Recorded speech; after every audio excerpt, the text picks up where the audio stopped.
Okay, so how to add a popper, like on this one here. Now, if you know in advance you're going to add a popper, say on something like this, I would just add where the popper is going to be, maybe before you sew it together, a little bit of extra interfacing just in that section, just to give it a little bit more support. So then when you're constantly pulling it open all the time, it's not going to damage the fabric. This one hasn't got it in, but if it's something you're only going to use every now and then, it's probably not a worry. So what you will have is you've got your popper tool that looks like this, quite a scary looking contraption, and you need something to poke a hole with.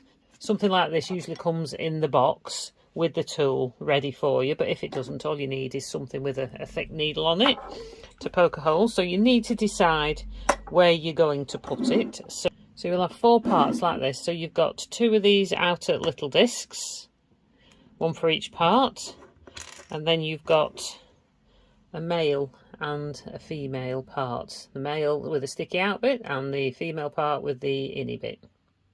Okay, the popper together. So typically you would mark with a pen roughly where you're going to put it to centre it. Now I'm just going to do this by eye, and I'm just going to poke a hole right through there. Okay, and then lay that flat down at where it's going to go, and then put my needle through. And then if you've got a pen handy, just lift that back and mark, just put a mark, don't forget this will be covered up, where you're going to put the other one through. Okay, so push that, make your hole through there. Now on the front one, you're going to have your disc on the outside, so just poke that through. Sorry, the sun keeps blazing through the window. Okay, so turn that over and you've got this spike sticking through. Now typically on this one you would put the male part that sticks out. It doesn't really matter if you get them the other way around, but classically you'd put this way around. Okay, so your spike is coming through the centre of there. So then you would get your tool. Now looking at your tool, you've got this bit here with a wide open disc underneath, and then this soft perspexy bit, but it's got a hard metal bit that will press down on the top. So I don't know if that's the right way up or not, but that's the way that I do it, with the black disc on the bottom. So your black disc goes to your outer flat bit, the big bit.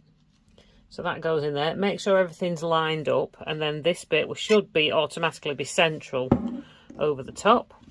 So then you need to just give it a good squeeze, which I find a bit difficult, but you can do. There are other tools, but I find this one the easiest.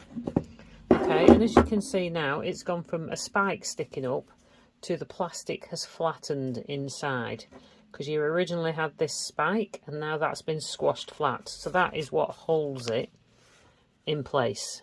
Okay, so if it's not flattened and you find they're coming out, it's probably because you haven't pressed that hard enough and squashed it enough. So then we're just going to go to this next one. Now I'm just going to poke a hole through there where I made the mark. Now make sure you don't go through the back of your whatever you're making. This is the cutlery holder. Now this time the disc is going to be on the inside. So you have to fiddle about and get that in there.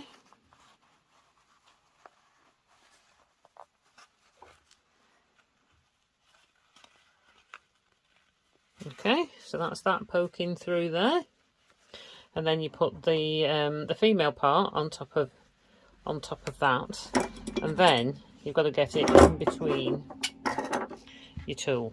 So I'm hoping I'm going to be able to get this in here. So we do have to squash it down a bit, squash it in there. So as far as I'm aware, that's in there properly. That's all lined up. So just give that a squeeze. Check that's right. Yep.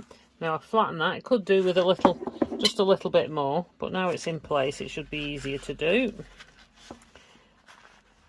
You have to make sure that that disc sits in the back. Otherwise, you'll find if it doesn't sit in properly, you'll be squashing one side of it, not the other. So, there we go. So press that a bit more. And there we go. And that's that one flattened in. So then you can just press stud it closed. Whatever it is you're going to put it on. Didn't really need one on this one. But that's just a demonstration to show you how to put a popper on.